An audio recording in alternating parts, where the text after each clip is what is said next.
विद्यार्थ्यांनो, यापूर्वी आपण एक सर्किट पाहिलं होतं ज्याच्यामध्ये व्होल्टेज, रेझिस्टन्स आणि करंट यांचा समावेश होता।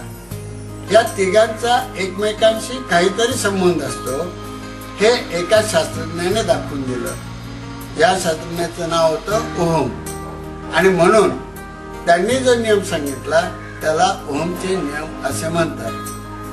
हा नियम असा आहे, तापमान कायम असताना डीसी सर्किट मधून वाहणारा करंट हा त्या सर्किटला दिलेल्या व्होल्टेजच्या समप्रमाणात आणि त्या सर्किट मधील रेझिस्टन्सच्या व्यस्त प्रमाणात बदलतो।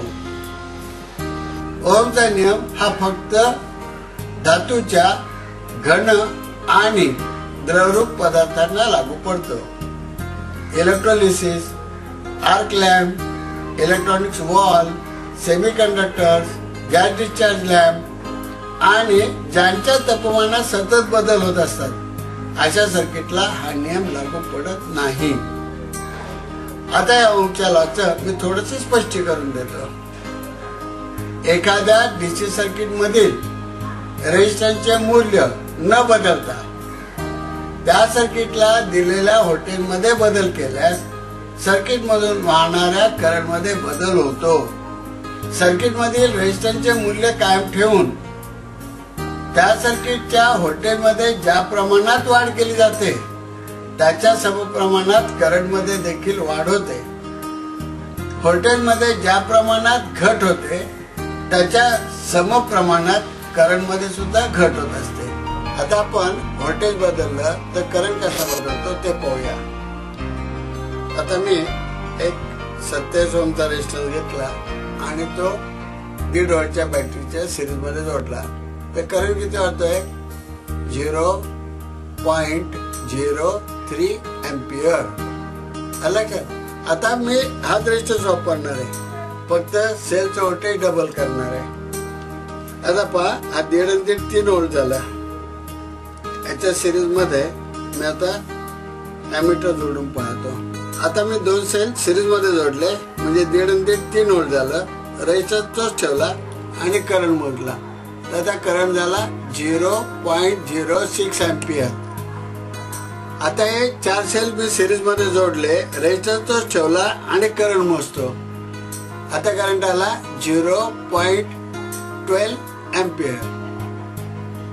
यावरून असे म्हणता येईल की जेव्हा व्होल्टेज निम्म्याने कमी केलं तेव्हा करंट हा निम्म्याने कमी झाला आणि जेव्हा व्होल्टेज दुपटीने वाढवलं तेव्हा करंटही दुपटीने वाढला।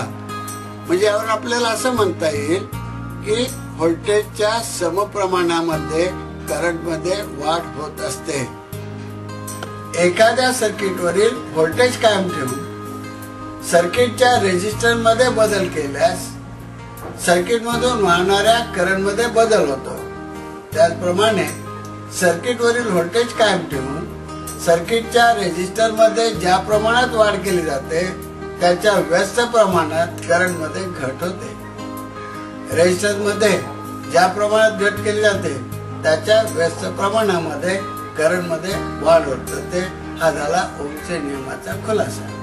आपण प्रात्यक्षिक करून ओहमच्या नियमाची पडताळणी करून घेऊया। प्रथम मी सप्लाय व्होल्टेज मोजतो। हे आहे 12 व्होल्ट, साधारण 12 व्होल्ट आहे। आता मी 181 ओहमचा रेझिस्टन्स घेतो आणि तो सप्लायच्या सिरीज मध्ये जोडून पाहतो। करंट किती दाखवतोय? 0.07। आता यापेक्षा कमी मूल्य असलेला एक रेझिस्टन्स घेतोय, याचं मूल्य 46 ओहमचं आहे। आपण याचा करंट मोजूया। किती करंट आला? 0.027। आता मी 884 ओहमचा रेझिस्टन्स घेतो आणि आपण त्याचा करंट मोजूया। हा करंट आला 0.01 एम्पियर। जेव्हा मी 181 ओहमचा रेझिस्टन्स घेतला तेव्हा त्यातून करंट वाहत होता 0.7 एम्पियर। जेव्हा मी कमी व्हॅल्यूचा करंट घेतला, व्होल्टेज तेच ठेवलं, तेव्हा त्यातून करंट वाहत होता 0.26 एम्पियर। म्हणजेच रेजिस्टन्सचे मूल्य कमी झाले असता करंटचे मूल्य वाढले. आणि जेव्हा मी 814 ओहमचा रेजिस्टन्स घेतला तेव्हा त्यातून करंट वाहत होता 0.01 अँपिअर. म्हणजेच रेजिस्टन्सचे मूल्य वाढवले असता करंटचे मूल्य कमी झाले. यावरून आपल्याला असं म्हणता येतं की व्होल्टेज कायम असताना एखाद्या सर्किट मधला रेजिस्टन्स वाढवला तर करंट कमी होतो आणि रेजिस्टन्सचं मूल्य कमी केलं तर करंट वाढतो. म्हणजेच रेजिस्टन्सच्या व्यस्त प्रमाणामध्ये करंट बदलत असतो. आता ओमचा नियम जर वापरायचा असेल किंवा हा नियम वापरून गणित सोडवायचं असेल तर आपल्याला अशा प्रकारे सूत्र मांडावं लागेल. E बरोबर I गुणिले R किंवा I बरोबर E भागिले R किंवा R बरोबर E भागिले I.